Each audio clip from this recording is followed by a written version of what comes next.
Hey everyone, in today's video I'm going to review the Parblo Coast16 pen display. Now I have already made an earlier video showing the unboxing and all the items that are included, so if you want to find out the things that are included, you can watch the unboxing video. In today's video I'm going to show you the drawing performance of this pen display on Mac and Windows with the different drawing software. This video is probably going to be a bit long, so if you want to save some time, you can actually check out the text review that I have already written on my blog. It covers the same content that will be covered in this video. Alright, the Parblo Coast16, this is a pen display. Now this is actually a monitor that you have to connect to a computer. So even though it is very thin, this is not a tablet. You have to connect this to your computer. Think of this as a monitor that you can draw on. The build quality is fantastic.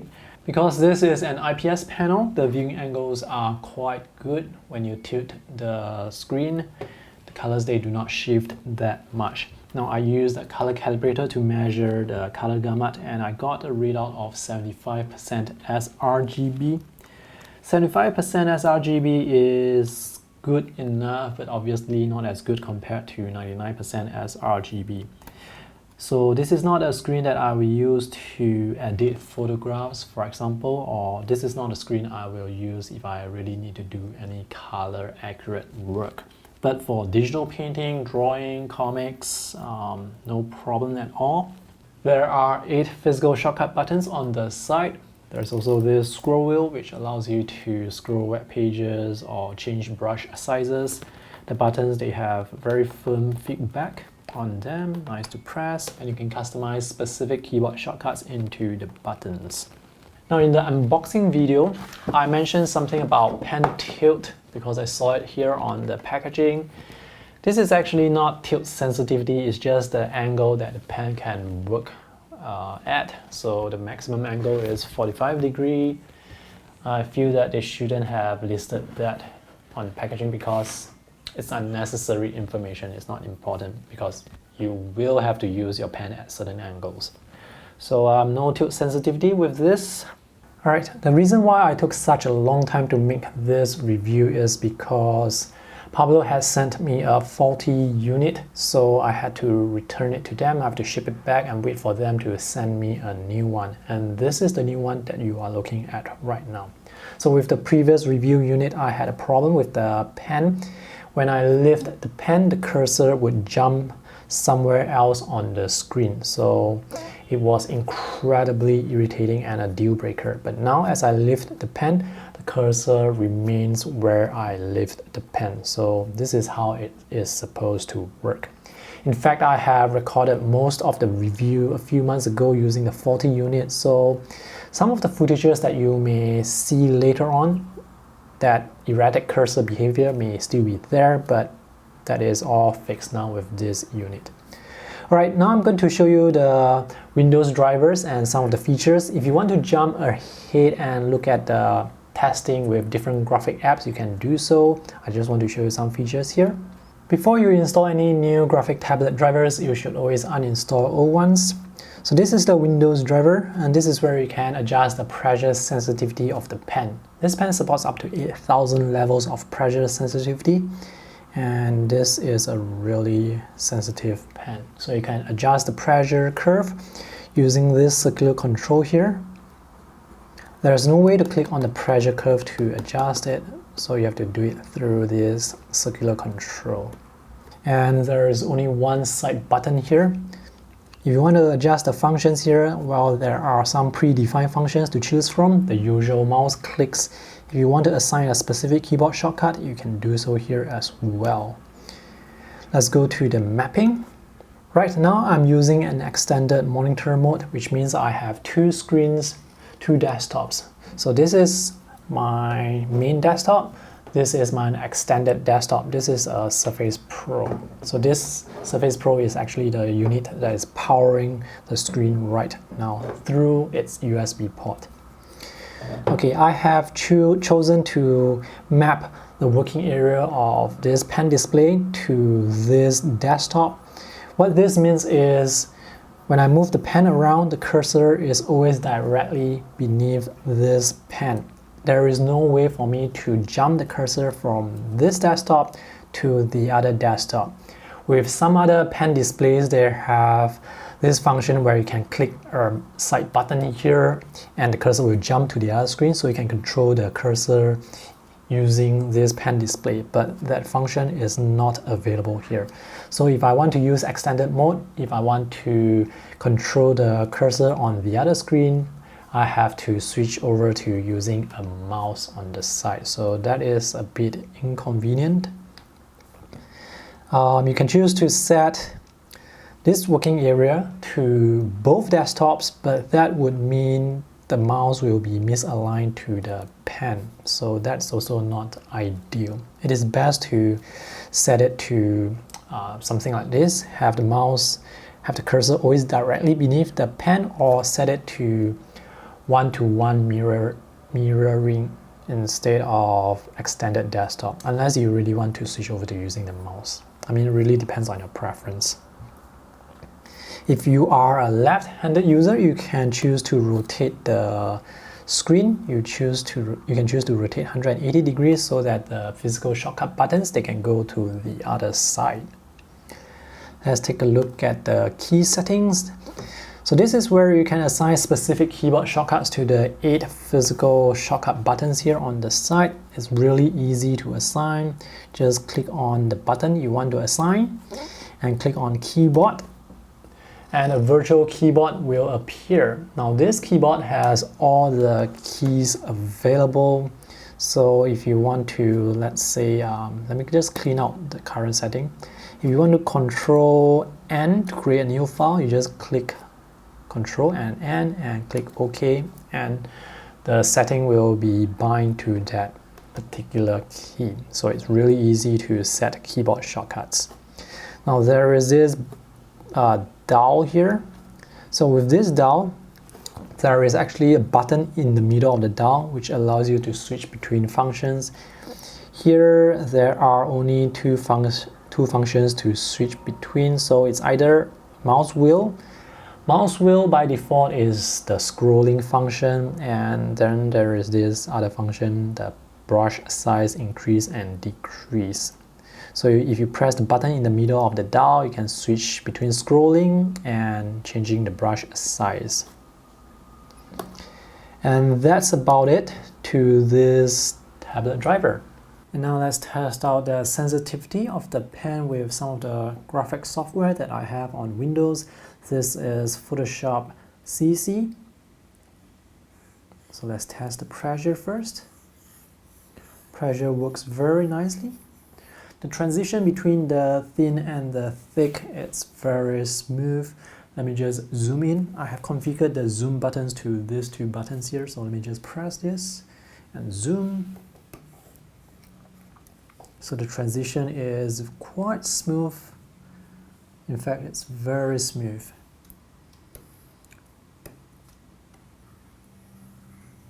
And the pen is very sensitive, and it's also very accurate.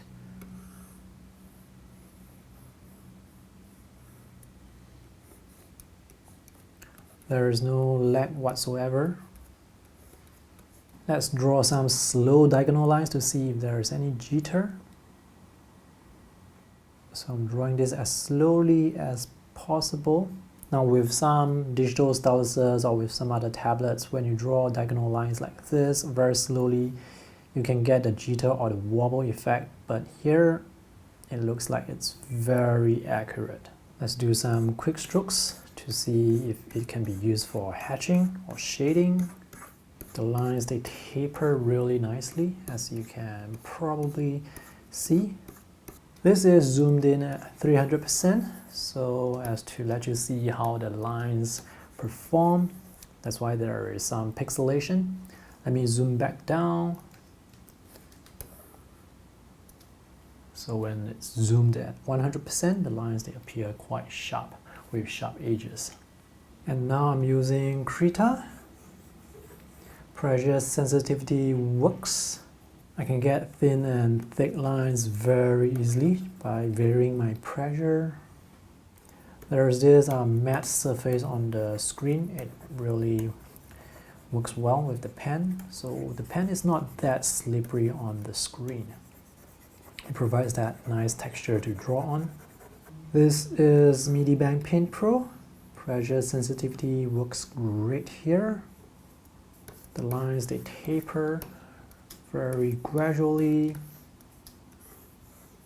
The transition between the thin and thick is also very gradual.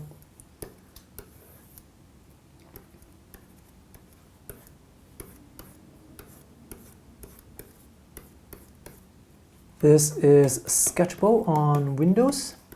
For some reason, pressure sensitivity doesn't work here. And this is very strange because Sketchable is an app that usually works quite well with other graphic tablets and styluses. The pressure usually works, but here, for some reason, I wasn't able to get it working despite changing a lot of settings. So this is how it is. This is Adobe Illustrator. Pressure works here, performs as expected. Sometimes when pressure does not work, for other tablets, I would install Wacom Intuos drivers, but here, with the Parblo display, it works fine. No problem. Let me show you the Mac driver. After you have installed the Mac driver, you can find it here at the taskbar or inside System Preferences. This is the Mac driver. It looks different compared to the Windows driver. Also, some features are missing. Now, this is where you can adjust the pressure sensitivity of the pen, but this time instead of the circular control, you have this slider dial. By the way, this screen here, this is not accurate. If you really want to test the actual pressure, you have to test it using the graphic app that you are using. And once again, you can assign functions to the side button. The predefined functions are similar to the Windows setting. This is where you can choose to map the working area of the screen here to the desktop. You can also choose to calibrate the screen. For some reason, calibration, it doesn't work here. As in, when I calibrate the mouse, the cursor, it's always off, it's always misaligned to the pen tip. I'm not sure why, but on Windows it calibrates properly. Anyway, calibration may not be needed because the screen, this glass screen, it's actually quite close to the actual desktop. I would say there is this gap here, but because the screen size is not that big, parallax is not that big of a problem. And here we can assign specific keyboard shortcuts to the physical shortcut buttons. And this is where there is a problem. So with the Windows driver, when I click on the button to assign keyboard shortcut, I am presented with this virtual keyboard. Now, this keyboard has quite a lot of keys missing. So for example, if I want to set angle brackets to increase brush size, I cannot do so using this virtual keyboard because that key is not available here. So there are certain keyboard shortcuts that are just not possible with this virtual keyboard. I'm not sure why they included this. So this is quite inconvenient. Another thing to note is there is no way to adjust or set the function to the dial, to the circular dial. There is only this check mark here that asks whether or not you want to disable the scroll. So if you do not disable the scroll, when you use the scroll dial, it actually would zoom in and out of your graphic file. For example, in Photoshop, it would zoom in and out. If you disable it, it will not do anything. So there's no way for you to change brush size here. And that's about it to the Mac driver. Not a lot of settings. If you want to change the rotation, so for example, if you are a left-handed user, you have to change the rotation here using System Preferences, Display, and then I think one of the, it's here. So you can change the rotation here to 180 degrees, and this will flip around. If you are using dual monitors, you can change the rotation of one and not both, or if you want to change both rotation, you can do so individually. Let's test the pen display with the different graphic apps that I have on the Mac. We'll start with Photoshop CC. Pressure sensitivity works really well. I can get thin and thick lines very easily, and they taper very nicely. There's no lag whatsoever. Let's do some quick hatching lines again. The lines, they taper really well, and this pen, it's very sensitive. I can barely glance across the screen and I can get a very thin line. So this works really well. Let's see if there's any diagonal jitter again. The lines, they come out just the way I want them to be. So definitely no problems with Photoshop. Let me undo using the shortcut button. So the buttons, they work. Let me use the scroll wheel. So with the scroll wheel on the Mac, I can only use it to zoom in and zoom out. There is no way for me to use this to change the brush size. When I click the button here, it will show me the different shortcuts that I have assigned, but other than that, there's really no way for me to change brush sizes using the scroll wheel. And with the settings, there's also no way for me to assign specific functions to the scroll wheel. This is Adobe Illustrator CC. Pressure sensitivity works really well, and it's very responsive. This is Medibank Paint Pro. Pressure works really well. The pen is also very accurate. Medibank is one of my favorite apps when it comes to creating line art, and it's a free app as well. And the transition between the thin and the thick, it's really smooth, really gradual. This is Krita. Pressure sensitivity works.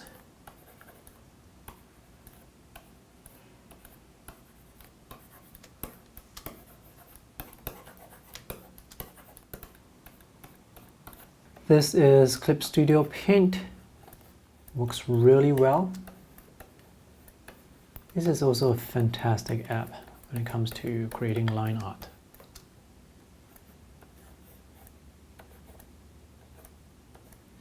Very responsive. Pressure sensitivity works great. I have a few other apps here: Affinity Photo, Affinity Designer, Tayasui Sketches Pro, Krita, Medibank.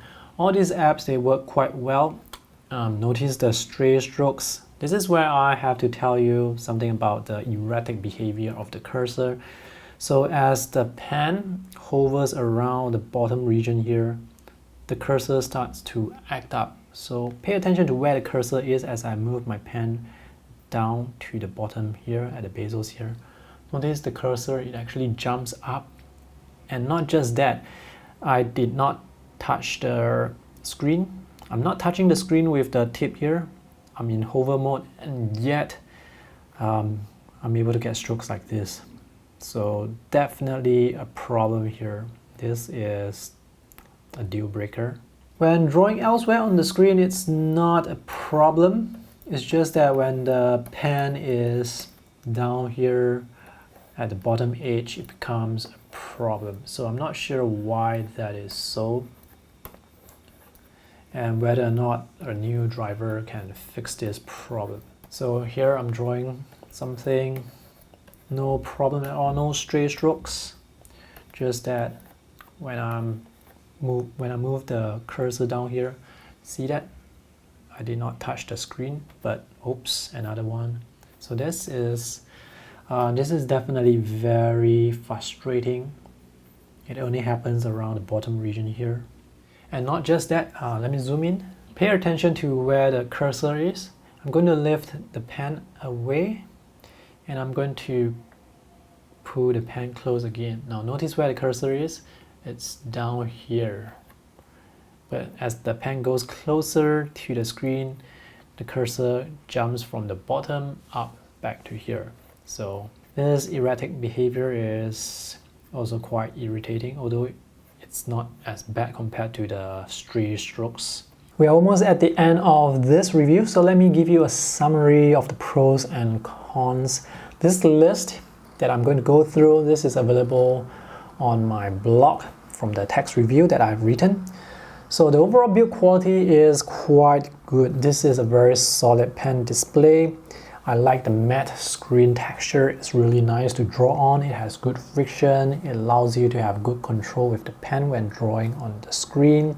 The physical shortcut buttons on the side here, they are very firm. They have very nice feedback. I like that this pen display, it can be powered by USB 3 port, so you don't need to have those chunky power bricks. And because this pen display, it doesn't use that much power, it doesn't heat up as much compared to a real monitor. The only area that is quite warm is maybe this bottom section here, which is a really small area. Most of the screen is still quite cool, so that's really great. It allows me to work on it for extended periods of time. The pen, it's wireless. It doesn't need to be charged. There's no battery inside, and there's an eraser at the back. 6 replacement nibs are provided. Pressure sensitivity works really well, over 8,000 levels of pressure sensitivity. And the strokes, they are quite smooth and they taper really well with most of the apps that I have used. Some of the problematic apps are Sketchable with Windows and Krita with the Mac. So those are the only 2 apps that I had some issues with the strokes. Now the resolution of this pen display, 1920 by 1080, well, it's not that high, but it is sufficient for, digital drawing, no problems at all. Colors look good even though it has only 75% sRGB support. Definitely more than good enough for digital painting, drawing, or graphic design work. But if you want to edit photos, I would recommend you connect this to an external monitor that is more color accurate. Alright, the downsides. There is some parallax, so there is still a distance between the glass and the actual screen itself. It's not that big of a distance, so parallax is there, but you can calibrate it to remove parallax on Windows, but on the Mac calibration, it doesn't work that well, so you have to choose the default setting, which is to have the cursor always directly beneath the tip. Personally, I don't see parallax as a big issue because this is not a very big screen. So even if you move your cursor to the far top left or top right corners, you can still see the cursor beneath the tip. So not that big of a deal for me. And the distance between the cursor and the tip, it's not that big. So not a major problem for me. Mac drivers have problems assigning keyboard shortcuts. That's the problem with the virtual keyboard, which doesn't show you all the keys available. So there are some keyboard shortcuts that are just not possible to assign because you can only assign keyboard shortcuts using that virtual keyboard. You cannot input keys using your physical keyboard. Last 2 downsides, the cable only supports full-size HDMI, so if you are using some other graphics port like DisplayPort, DVI, then you might need to spend some money to get an adapter. And the last point here, the matte screen, well, it affects sharpness slightly, so that's the compromise you have to live with if you want to have that extra control, extra friction when drawing with the pen. This video review took me much longer to make than I expected, but I'm glad it's finally out. Anyway, for the product reviews that I feature on my YouTube channel, I usually write a text review first that I publish on my blog. So if you want to get a preview of what I'm going to feature on my YouTube channel, you should always check out my blog first. The text review for this was written and published about 1 or 2 months before this video review that you are watching right now. And also, when you post comments on my text reviews, I can answer those questions on my video review as well, because sometimes when I'm testing out certain products, there are some things that I miss out, some things that I did not test thoroughly enough, and I have readers who comment on that and I can address that in the video review. It makes the video review more in-depth and comprehensive. The Parblo Coast16 is currently selling on Amazon.com for $399 US. That is without the tablet stand. If you want to get it with the tablet stand, it's US $429. Now this is also available on Parblo's website. If you want some discount codes, you can check out the video description below. I have some discount codes for you. There are also some affiliate links in the video description. If you buy through those links, I actually earn some money. So if you want to support me, you can make your purchases through the affiliate links. The money that I get, I use to get more products to feature on my YouTube channel. So that's all for today's review. I hope this video is helpful. If I have any updates to my video review, they will appear in my text review. Thanks for watching. See you in the next video. Bye.